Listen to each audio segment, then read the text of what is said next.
राष्ट्रवादी आमदार पात्रता प्रकरणी आज विधान भवनात सुनावणी पार पडली। सुनावणीसाठी शरद पवार, सुप्रिया सुळे आणि रोहित पवार विधान भवनात दाखल झाले। सुप्रिया सुळे यांच्या कन्या रेवती सुळे यांची उपस्थिती चर्चेचा विषय होती। त्यांनी विधिमंडळाच्या कोनशिलेजवळ शरद पवारांसोबत फोटो काढला। या कोनशिलेचे अनावरण शरद पवार मुख्यमंत्री असताना झालं होतं। शरद पवार तब्बल 29 वर्षांनंतर विधिमंडळामध्ये राष्ट्रवादीच्या सुनावणीसाठी उपस्थित होते। आज अजित पवार गटाची साक्ष नोंदवण्यात आली। प्रदेशाध्यक्ष सुनील तटकरे आणि प्रतोद अनिल पाटील यांची उलट तपासणी होती।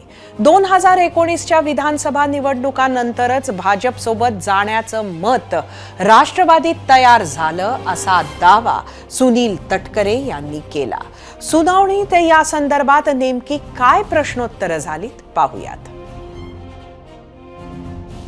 असंतोष वाढत होता असं तुम्ही म्हणालात, तो किती काळ चालला?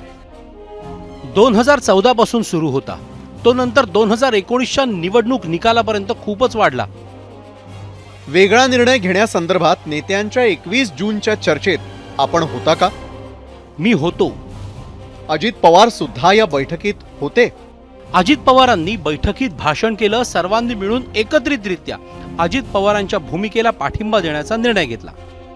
21 जूनची बैठक शरद पवार राष्ट्रीय अध्यक्ष म्हणून घेत होते का? हो।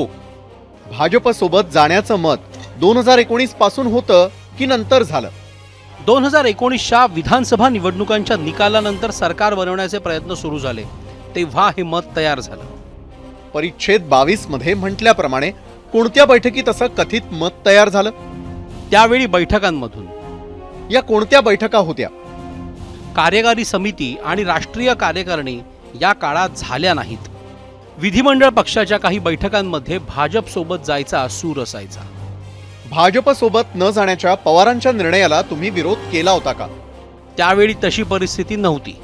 पक्षप्रमुखांच्या निर्णयाविरोधात पक्षातील इतर कुणी हरकत घेतली होती का?